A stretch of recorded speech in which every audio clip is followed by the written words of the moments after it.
그대로 나중에 보니 이제 이북에서 이렇게 이제 쭉 살아온 역사를 말하는 거예요. 근데 그 쭉 얘기를 이제 그 말을 어떻게 정리할 거냐? 그대로 이 토시 하나 안 틀리고 그대로 쓰면은 이제 여러분이 이제 배웠듯이 구술사고, 거기에 손질을 좀 하면은 생애사가 되고, 그 주인공이 나고 나면은 생애사가 되고, 그 재능이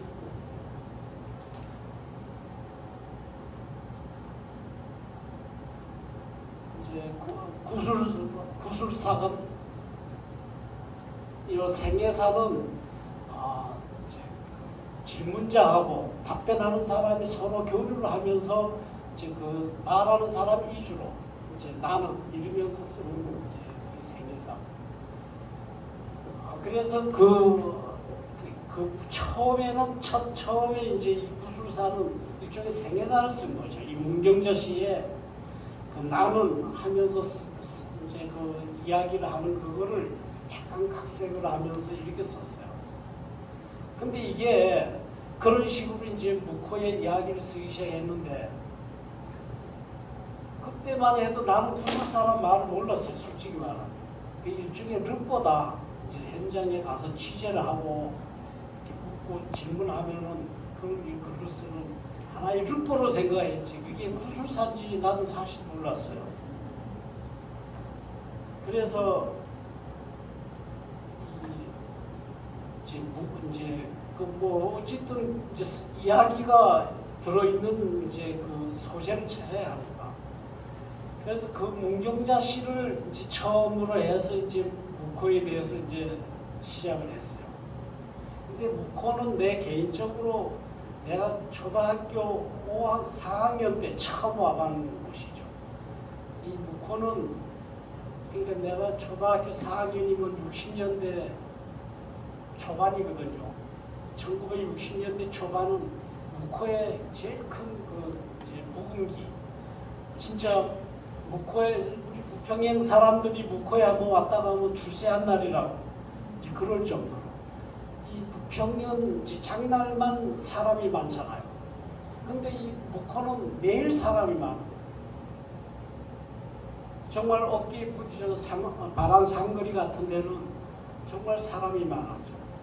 이제 그런 이야기를 적어야 하는데 어떻게 하다가 보니 묵고 하다가 그때 당시 나이가 70, 그러니까 묵호의 1세대, 묵호는 말이죠. 이 옛날에는 그냥 조그만 포구에 불과했어. 요새 말하면 어달리 그 정도 수준. 근데 어떻게 사람이 이렇게 많아졌느냐? 그건 항구 때문이지, 항구. 그럼 항구는 묵호에 왜 생겼느냐? 저 탄 때문에, 무연탄을 싣고 가기 위해서. 그 무연탄은 싣고 가서 뭐 하느냐? 군함이었으며, 어떤 어떤 작전, 군수품을 만들기 위해서 무연탄을 싣고 갔어요. 그 무연탄을 왜 여기서 싣고 가느냐? 일본에는 없느냐? 일본도 있어요. 있는데 그거는 유연탄, 말 그대로 연탄에 연기가 있다 해서 유연탄이고, 거기에서 나는 거는 연탄이 없다 해서 무연탄이고. 이 떼면은 군함에서 떼면은 상대방 저기에서 이제 모르잖아요. 그래서 싣고 가려고 했는데 처음에 항구가 없는 거예요.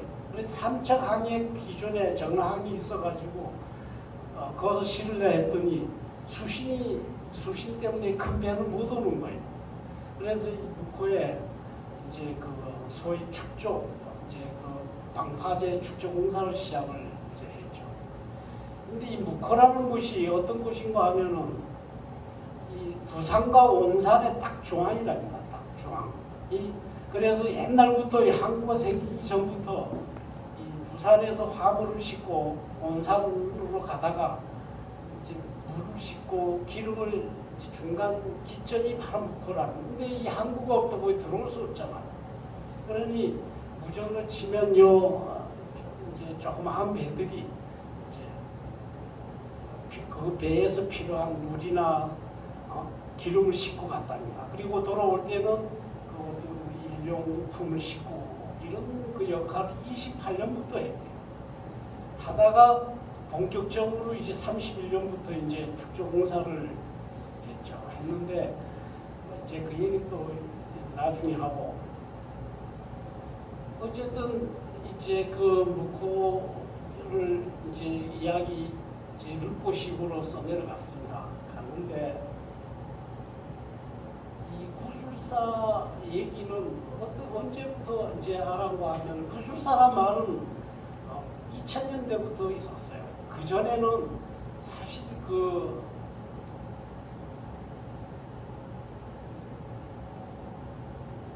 처음에 우리 민중이란 말도 10년대 제가 알기로는 뿌리 깊은 나무라는 잡지가 있었어요. 그 전에 잡지는 문학 쪽은 사상계, 그다음에 일반 교양은 신동아, 월간조선, 세대 뭐 이런 게 있었는데 거기에 활자에 그거는 이렇게 가로로 있었는데 1976년에 나온 뿌리 깊은 나무는 옆으로 있었어요. 한문이 하나도 없고 순 한글로. 저 뿌리 깊은 나무 읽어보신 분 있어요?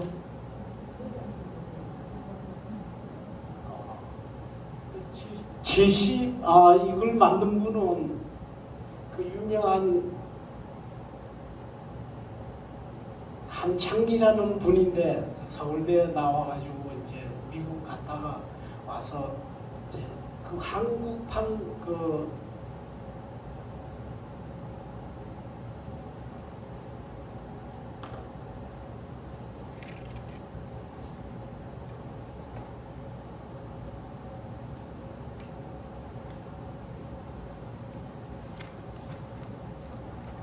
안겠습니다.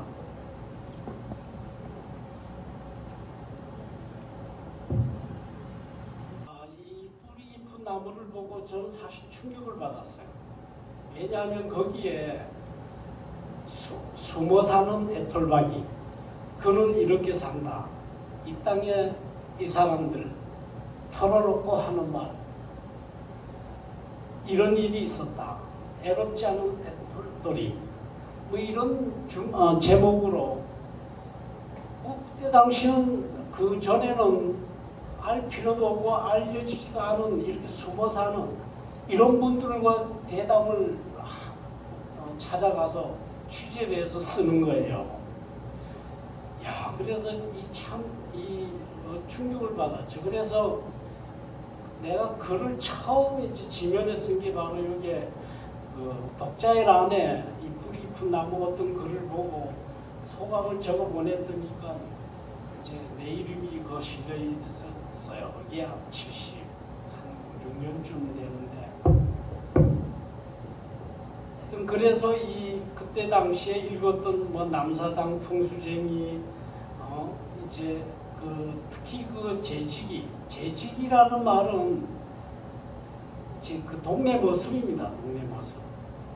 이 고직이는 경상도에서 부르는 말이고, 이 보통 머슴이 우리 어렸을 때만 해도 집집마다 있었어요. 조금 뭐 땅이 있는 집에는 있었는데, 그러니까 농사를 지어주고 살림을 이렇게 집안일을 거들어주고 그 대신에 각자 잠은 자기 집에 가서 자고 이제 이런 그 신식 머슴이죠. 이런 분들의 일대기 그 이야기를 글을 쓴 글을 보고 야 이런 분도 있구나 이랬죠.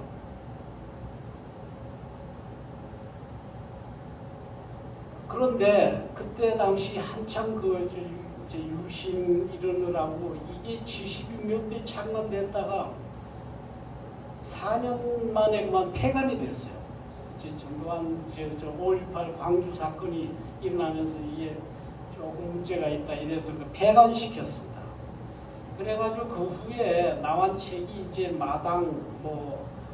마당이라는 게 있고 84년에 세미 깊은 물, 이게 이제 뿌리 깊은 나무 뒤를 이어서 이건 주로 여성들을 위한 여성의 삶을 주제로 한 그 기사를 많이 썼습니다.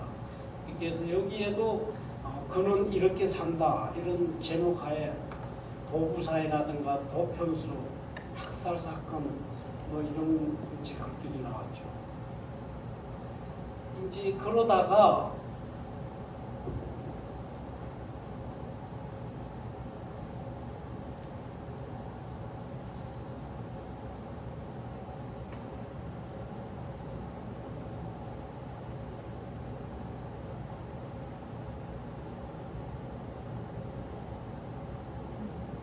2000년 이제 저 5.18 항쟁이 있고 이러다가 2000년대가 돼가지고 이 민중이라는 말이 이제 신문에 이제 언론을 타기 시작했어요.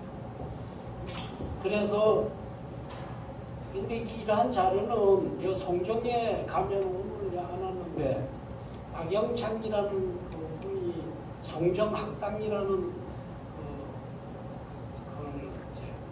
공간을 만들었어요. 그 공간의 책이 한 10,000여 권 정도 됩니다. 거기에 갔더니 이런 책,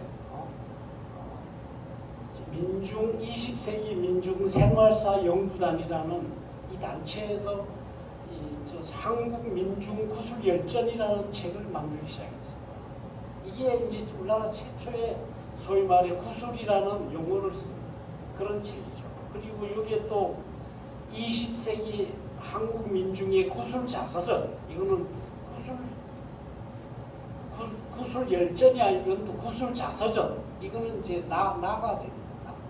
주인공이 나가 돼가지고 쓰고 요거는 조금 늦게 84년쯤에 국가무형문화재 전승자 구술 자서전, 이것도 취재는 했지만 어쨌든 구술 자서전입니다. 이건 주로 이제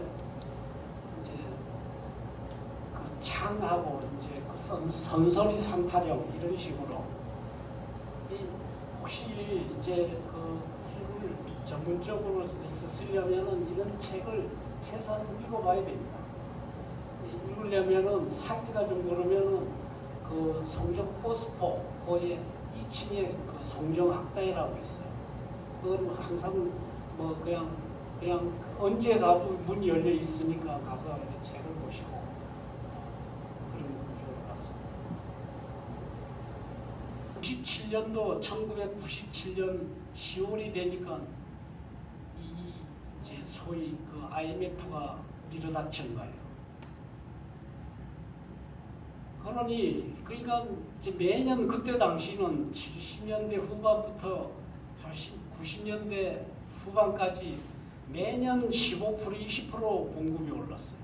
이 뭐 시멘트 다녔다 하면은 아주 그냥 풍족한 생활을 했는데 이 IMF가 타고 오니까 이걸 막 그냥 나가라 인간 취급을 안 하는.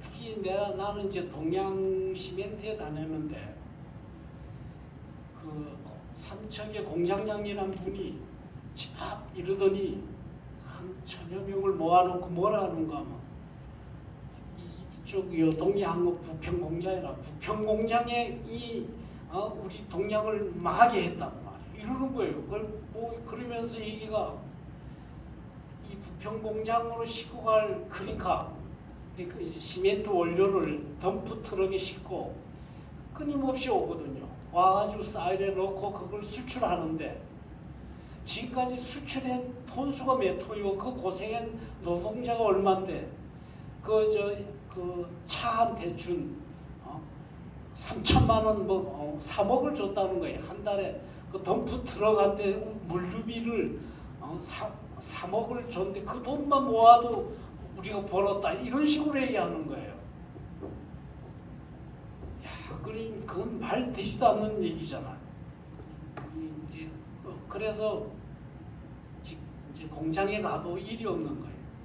공장은 전부 스톱하고 뭘 했느냐? 그 다 고초를 전 공장으로 다니면서 고초를 주는 거예요. 이 고초를 97년도 겨울이죠. 그 담 밑으로 쓰레기 뒤져가지고 고초를 주워가지고 한 곳에 모으는 작업을 했는데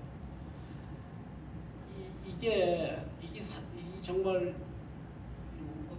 그러면서 참 생각이 많았겠죠. 그래서 아이씨 이거를 글로 한번 써봐야겠다 이런 생각이 들어요. 그래서 그 고철단상이라는 짧은 수필을 썼는데 이게 마침 그 노동자 문학이라고 노동문학이라고 그 근로자 거기서 이제 상을 타게 됐어요. 그래서 이제 포상으로 태국 여행을 보내주는 거예요. 이게 뭐 글을 써도 이렇게 여행 공짜로 가고 이 글을 좀 써야겠다라는 생각이 그때부터 이제 난 거죠. 그러니까 이 글이라는 거는 절실해야 돼요. 절실 안 하면은 글이 나오기 힘들어요. 그러니까 일상 어떤 직장 생활을 하다가 완전히 거지가 되어가지고 동료들은 그러니까 여기에 명예 퇴직해라. 그러면 돈을 3년치 더 주겠다. 내년에 가면 뭐 반년치밖에 안 준다. 이런 갈등을 해서 조직에서 계속 주니까 이게 왜냐하면 애들이 그때 한창 이제 그 돈 쓸 때 나가야 하나 말아야 하나 직장에 가면은 고철이나 주고 뭐 이런 갈등 이런 그렇죠 상상해 가죠. 그러니 그걸 글로 쓴 거예요. 이제 그러다가 이제 그러면서 몇 번의 상을 탔어요. 제주도도 공짜로 구경 갔다 오고 돈도 벌고 하여튼 그러다가 아주 큰 충격적인 또 사건이 뭐냐면 그러니까 본청 하청 이런 말이 있어요. 이제 회사는 본청이고 거기에서 이렇게 퇴직금을 받고 나가면 하청이 되는 거예요. 이 하청에서 전락을 해서 내가 있는 부서가 추락가라는 부서가 거기에 가니 거기에 또 갈등이 엄청 많죠. 왜냐하면 똑같은 일을 하고도 봉급을 70%밖에 못 받는 거예요. 일 다녀야 하나 말아야 하냐 뭐 이러다가 이제 또 거기에 대한 갈등을 이제 소설로 썼어요. 그게 이제 99년에 이제 상을 받게 되고 이제 본격적으로 이제 문사 소설가라는 그게 된 거죠. 근데 내가 지나고 보면은 그 IMF가 없었으면 나는 뭐 그냥 평범한 직장인으로 끝나고 이제 그랬을 것 같아요. 그러다가 2008년도에 이제 55세 정년 퇴직을 했어요. 딱 나오니까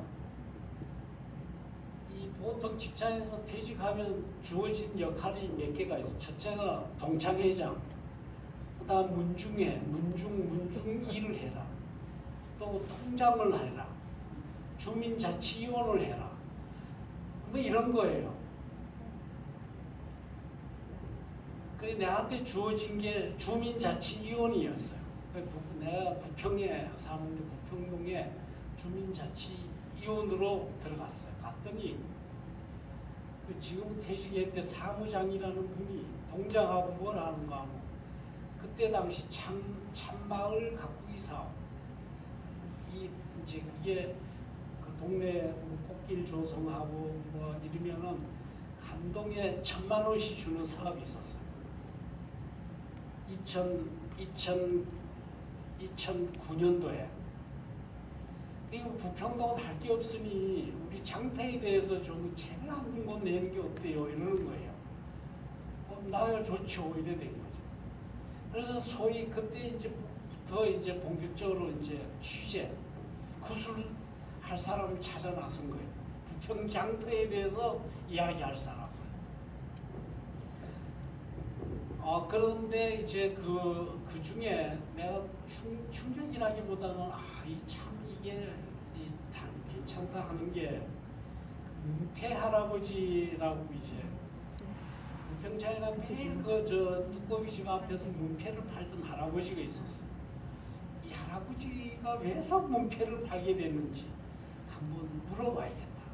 이래서 했더니 집이 어디세요? 몇 번을 찾아갔어요. 갔더니 난 모른다 뭐 이러더니 이제 뭐 쪼르니까 송정에 어디에 있대요. 그래서 집으로 갔어요. 갔더니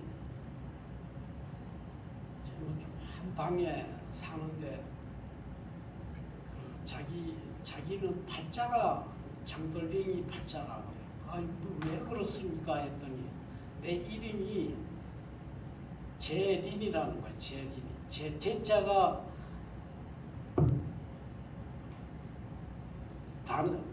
실을 제자 뭐 적지 않다 할때 리는 단일리리나 단일리.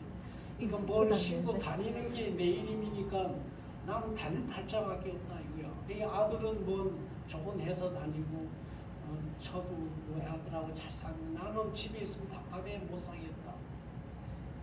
그런데 그래서 이제 그 장마다 다니다가 부평장이 제일 크니까 이제 목표를 만들어가지고 판다는 거예요.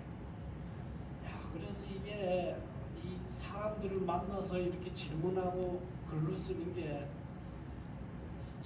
참 내 인생을 넓히는 역할을 하겠구나.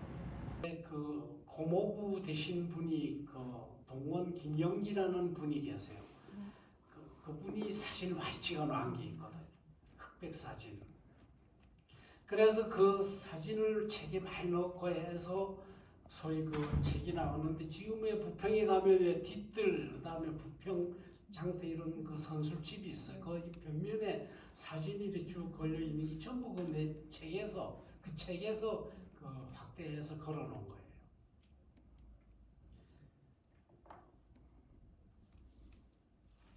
그렇게 있다가 2년이 또 흘렀어요. 흘렀는데 또 책을 또 쓰자는 거야. 그 사무장이. 아니 왜 그러냐. 또 돌아왔는데 오번에는 그때 이제 화력 발전소가 막 이제 소위 구미 9호 과동이라는 마을이 없어지고 거기 발전소 공단이 이제 됐어요. 거기에 옛날에 그 이야기를 쓰는 게 어떠냐고. 좋지만은 자꾸 책을 내면 싫어할 텐데 이랬더니 그래도 그건 뭐 우리 동장이 설득을 하겠다는 거야.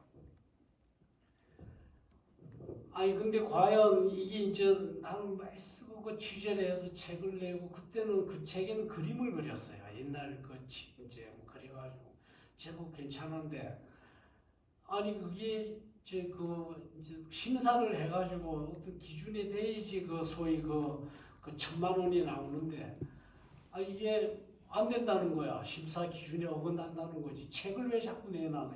그게 참 살기하고 뭔 상관이 있냐 이거지. 라고 얘기한 사람이 그때 당시 동해시 문화 담당 정책관이 있었어. 철. 그래가지고 그 동장하고 쳐들어갔죠. 이게 말이 되느냐. 그런데 어쨌든 3분의 1이 깎여가지고는 그 책이 겨우 나왔어요. 나와가지고 하여튼 이제 그런 일이 내가 이제 소위 우리 지역에 어떤 구술사를 찾아다니는 어떤 계기가 된 거예요. 주민자치위원회를 하면서.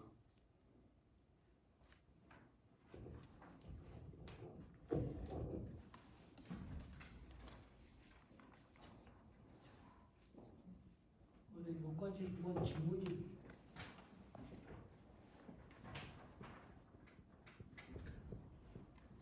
저는 기록하는 사람인데 이제 묻는 것은 그냥 뭐 어떤 형식에 의해서 이렇게 물으면 되지만 이 체록하는 그 과정이 어떻게 체록을 해야 하느냐 이거죠. 보통은 이제 녹음기로 이렇게 해서 그걸 집에 가서 이렇게 하고 이제 하는데 나는 아까도 얘기했듯이 구술이라는 말을 구술사라는 말을 모르고 시작했기 때문에 내 나름의 방식을 썼어요. 그게 뭐냐 하면은 이제 난 녹음기가 지금도 없고 뭐 녹음은 안 했어요. 안 하고 그 노트에다가 막 이제 질문하면 답하는 거면 그걸 나름대로 이렇게 글씨를 미처 못 쓰면 나름대로 뭐 기호로 뭐 이렇게 뭐 그림도 그리고 뭐 이런 식으로 이제 했죠.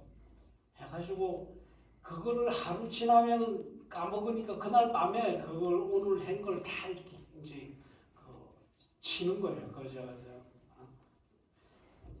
이제 컴퓨터에 기록을 해놓는 거죠.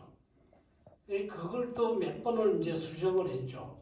했는데 이제 구술사는 이제 이제 현대로 어떤 토시 하나도 틀리면 안 돼. 그걸 그대로 그냥 쓰는 게 이제 구술사입니다.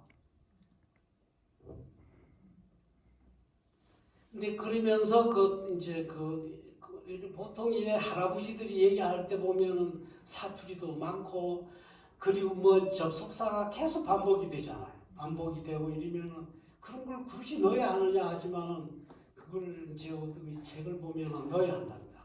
그걸 다 넣어야지 그때 상황을 더 잘 알 수가 있으니까.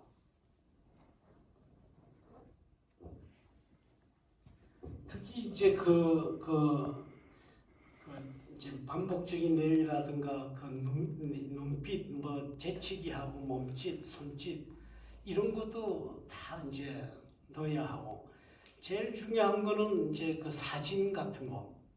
사진 한 장이 온고지 몇 장의 역할을 하거든요. 이 사진을 꼭 좀 이렇게 잡는 역할도 필요하고 이제 요새 내가 알기로는 숙제가 있다고 하는데 가게도 나를 낳아주신 부모를 낳아주신 또 부모, 또 친척 이런 식으로 이렇게 하면은 가게도도 할아버지까지 이제 어떻게 넣어야 하나의 구술사가 된다고 보죠. 목소리를 더 예쁘게 하기 위해서 마스크를 벗겠습니다. 부평장터 뚱땡이 할멈의 구술사. 어서 오와. 내 장판에서 50년 전 무거운 짐을 들었다 놨다 하다 보니 허리가 고장났다. 허리 꿈틀꿈틀하며 옴짝거려도 이하성. 3년 전 요추에 쇠꼽 5개 박는 수술을 했는데도 수시로 아파서 그래. 부평장판의 이 뚱땡이 할멈 신필려 75세 부평동에 대해 뭐가 궁금한데 고향이 어디냐고 저짝 보게 밑에 신길이 대평이야. 거기서 그냥 밭에 쭈그리 앉아 농사 짓는데 부평사는 33살 총각한테 중신이 들어왔다는 거야. 그래 이불 보따리 한 채 들고 시댁이라고 왔는데 방 2칸짜리의 오두막이었어.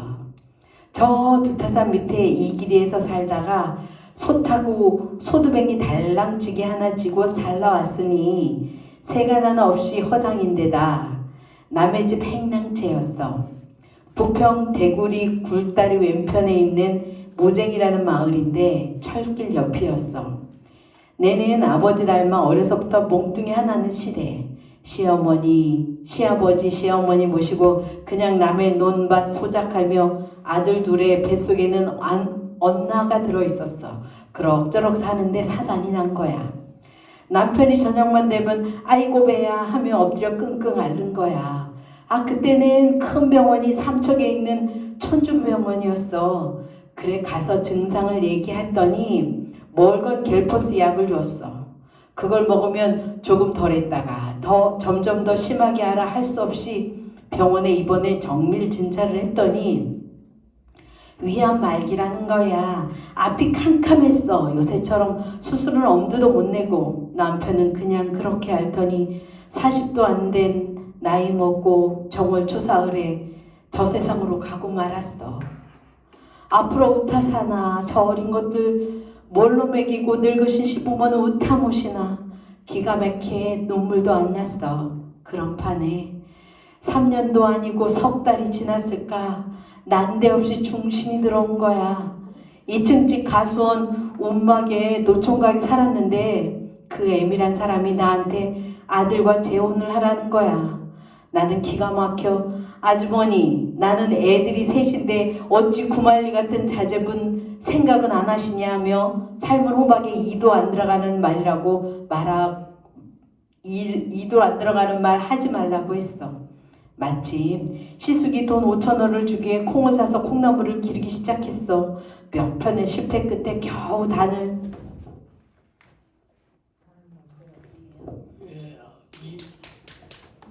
한번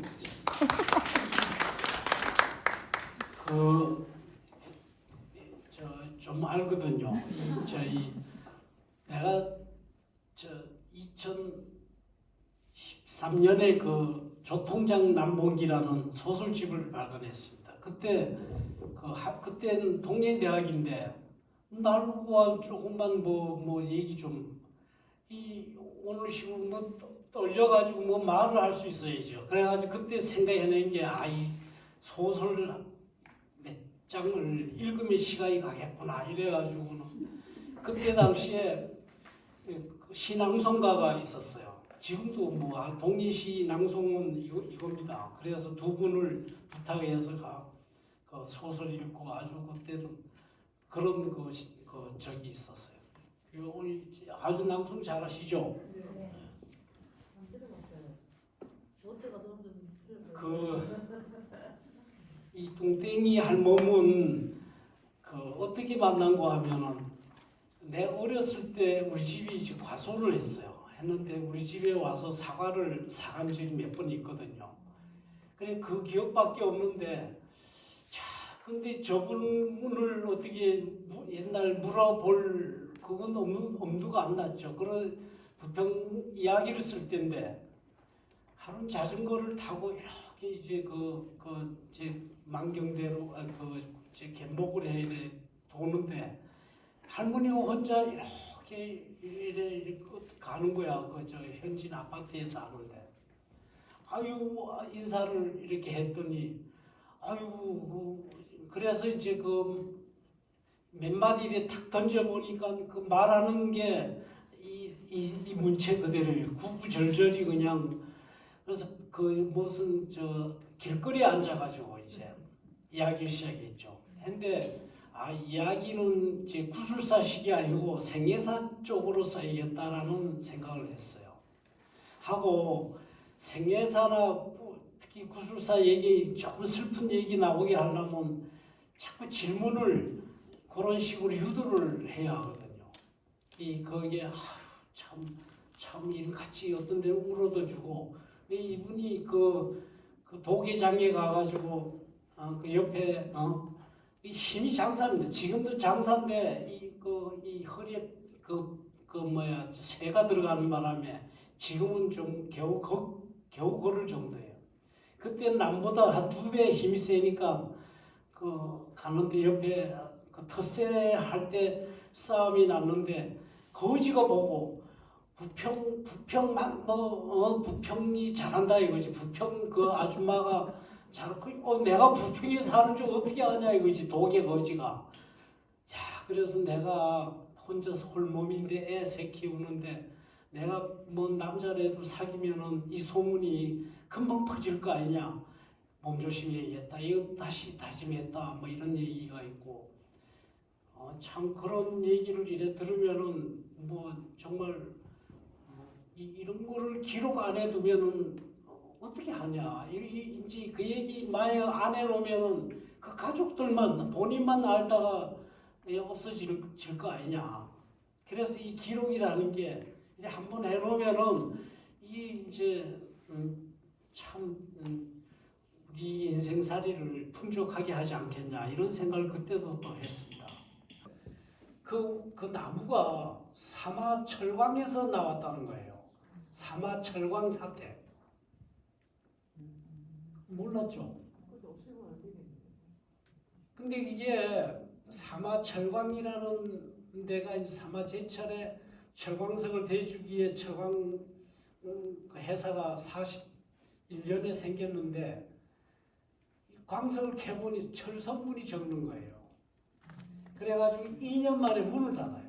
그 2년 동안에는 막 사람이 전국에서 그냥 그 사마 골짜기에 막 대단했어요. 그게 국민학교도 그때 생겼고 사택도 일본인을 위한 사택, 또 그 사마철강 근로자의 사택도 1, 2, 2개가 있고 이제 그런 식으로 있었는데 그게 이제 그 2년 만에 문을 닫으니까 그 사택된 그 목조 있잖아요. 그게 그냥 썩어지니까 그때 당시 부평 장터는 37년에 생겼어요. 생겼는데 해방 전에 그 목재를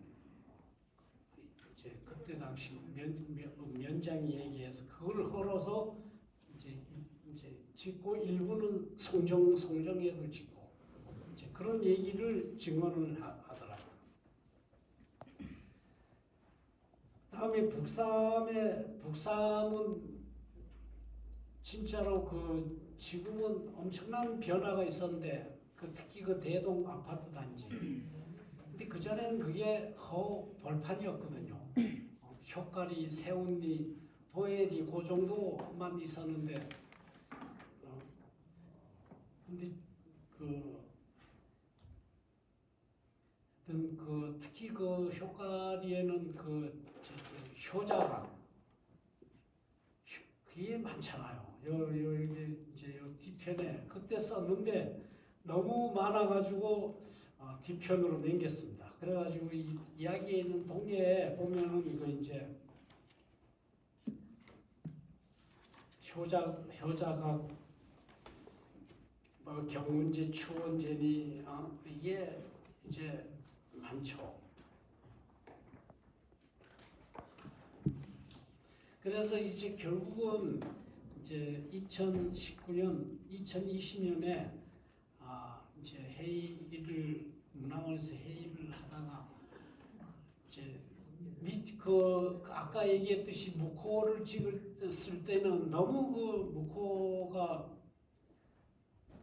아는 사람도 없고 그때는 그래서 좀 얇았어요. 얇았더니 무코 편을 좀 더 넣자. 그래서 이제 종합 편으로 동해라는 그 제목으로 이제 작년에 책이 나왔습니다. 마지막 책이 나왔는데 이 책을 중심으로 이래 얘기를 좀 해보겠습니다. 제일 처음에 나온 그 동해와 동해시라는 명칭은 사실 지금 어디 보면 우리 동해시의 정치인의 자랑이라고 할 수 있는 분이 몇 분이 계시거든요. 첫 번째가 칠선 국회의원 김진만 씨가 이제 계시고 최연이 3선행 최연이 국회의원도 있고 그다음에 강원도지사를 3선 3번을 내리하신 김진선이라는 분이 계시고 이분도 퇴직을 할 때 내가 퇴직하면 뭐 할까?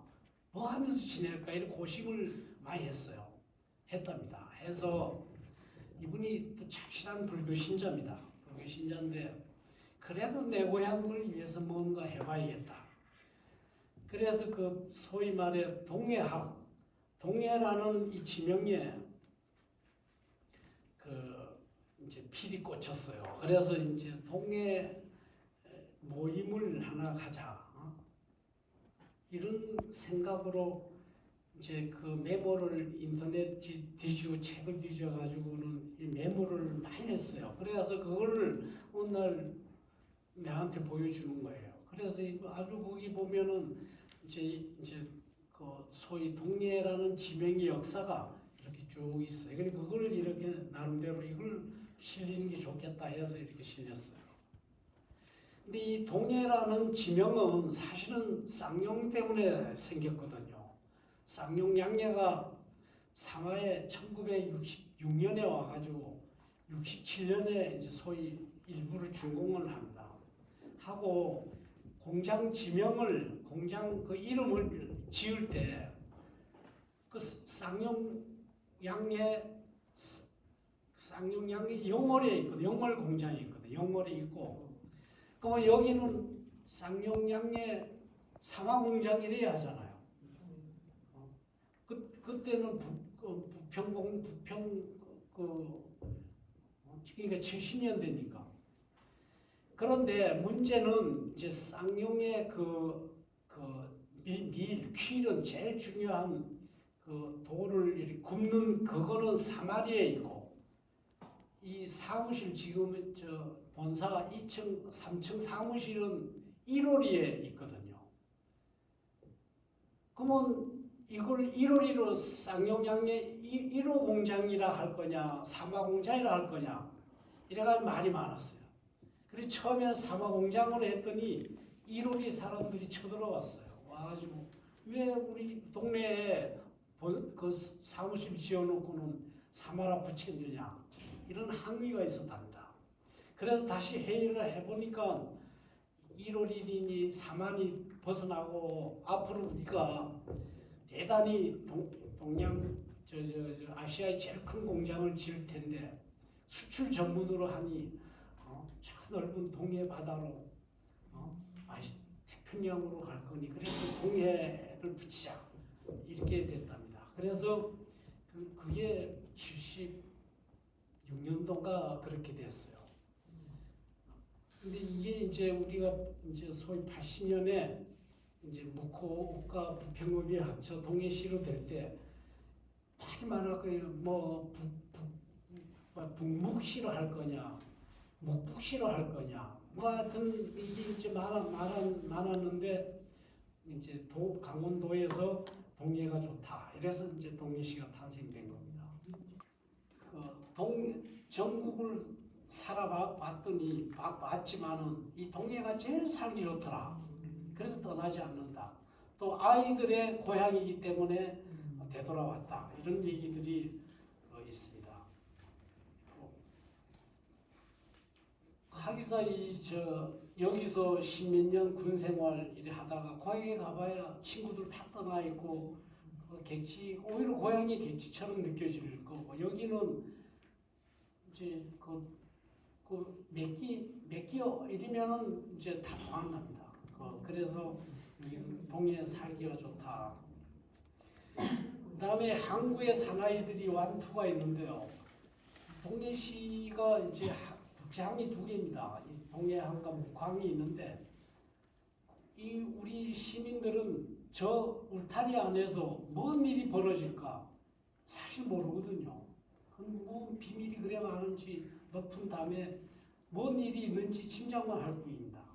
그래서 거기에 근무했던 분들을 이제 60년대 근무하신 분, 또 내가 또 8, 90년대를 근무했습니다. 그래서 이제 이런 취재할 때 아주 좋았습니다. 좋았는데 60년대에 이제 묵호에서 근무했던 대한통운이라고 지금은 이제 참 CJ로 넘어갔지만 거기에 근무하신 분들이 거의 하역을 했습니다. 하역 담당자였어요.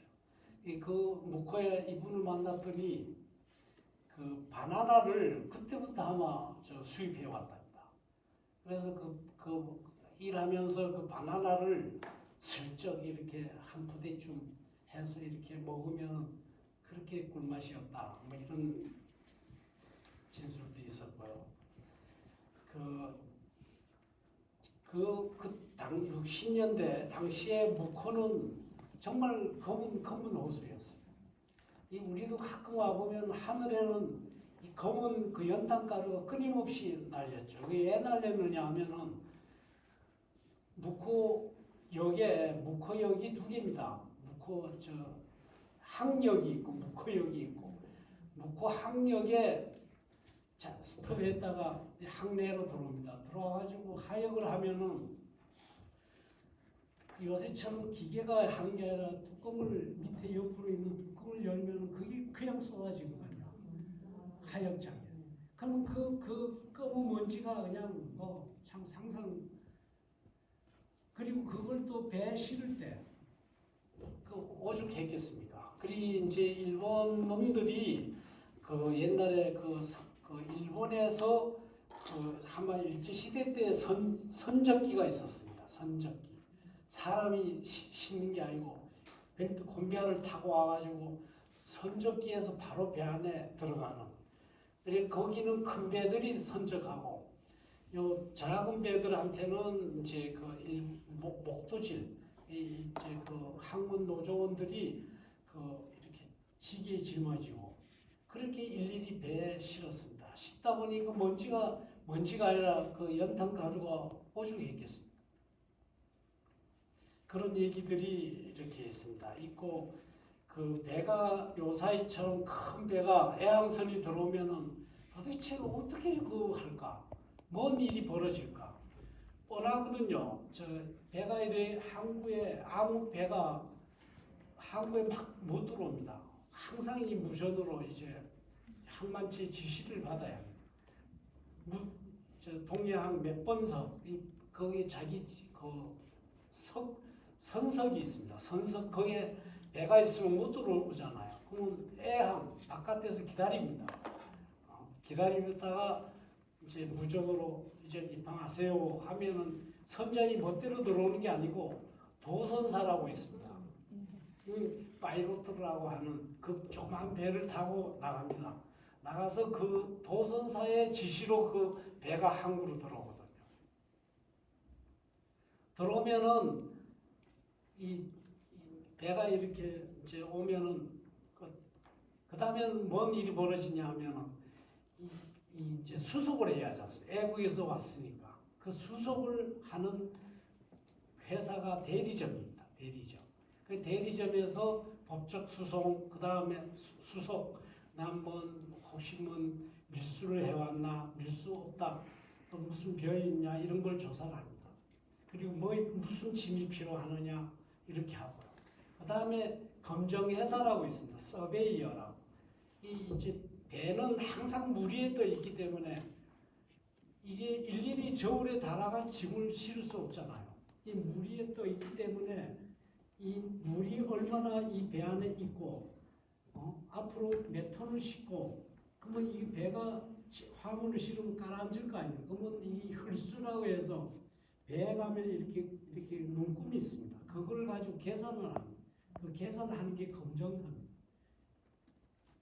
그 검정을 이제 끝나면은 이제 하는데 그러면 그 도중에 그 소위 시멘트 이제 그 화죽 그 물건의 주인을 대표로 한 사람들이 선언하고 계속 그 디스커션 토의를 합니다. 왜 그러냐면 이 시멘트는 물과 같은 가루지 않습니까? 한 곳에 실으면 배가 이렇게 기울어지면은 이건 큰 낭패거든요. 이만큼 기울면은 다시 이쪽으로 선적기를 당겨가지고 이쪽에 싣고 배를 수평을 맞춰가며 실어야 하니까 배에 근무하는 사람은 밤잠을 잘 수가 없어요. 하여튼 그렇게 상징적인 예가 하나 있는데 내 후배가 이제 처음 들어왔어요. 와가지고 신혼초인데 밤새도록 근무를 하고 그 다음 날에 또 주간 근무를 연근을 하게 됐어요. 밥이 없으니까 처가 그 도시락을 싸가지고 버스를 타고 왔어요. 근데 항구에는 못 들어오거든요. 여기 경비실 거기 바깥에 있는데 이제 남편이 이제 그 밥 찾으러 갔어요. 갔는데 나는 와이프가 보이는데 와이프는 남편을 몰라보는 거예요. 왜 몰라봤겠어? 먼지가 그냥 온 이 몸에 밤새도록 작업을 이 선적 작업이라는 게 지금은 뭐 이제 요 말은 선생급이고 옛날에 굉장했거든요. 온 몸이고 얘 얼굴이고 세면가루 허옇게 붙으니 매일 보는 아내가 몰라봤 자기 남편. 그래가지고 엉엉 울었다는 그 일화가 있습니다. 우리 김순자 어르신처럼 고향에 이렇게 또 되돌아와서 살게끔 살 수 있는 지역이기 때문에 여러분이나 나나 하여튼 앞으로 잘 좋은 구슬을 쓸 때 아까 얘기대로 절실해야 합니다. 안 그러면 그냥 다 까먹고 실증 금방 나고 해서 우리 신 박사가 숙제 낸 거 한번 그러니까 나를 이제 그러니까 현재의 나가 과거의 나를 한번 추적하는 것도 괜찮고 이렇게 한번 써보십시오. 처음부터 잘 쓰려면 그게 안 돼요. 그냥 처음부터 끝까지를 한번 쓴 다음에 수정을 할 생각을 해야지. 보통 천재가 아니거든요. 이 100번의 글을 고쳐야만 제대로 되니까. 특히 구술은 또 내가 만들어내는 글이 아니고 얘기를 하니까 상대방이 더 쉽잖아요. 그러니까 이렇게 좋은 구술을 많이 쓰셔서 우리 동해시 역사에 도움이 되었으면 합니다.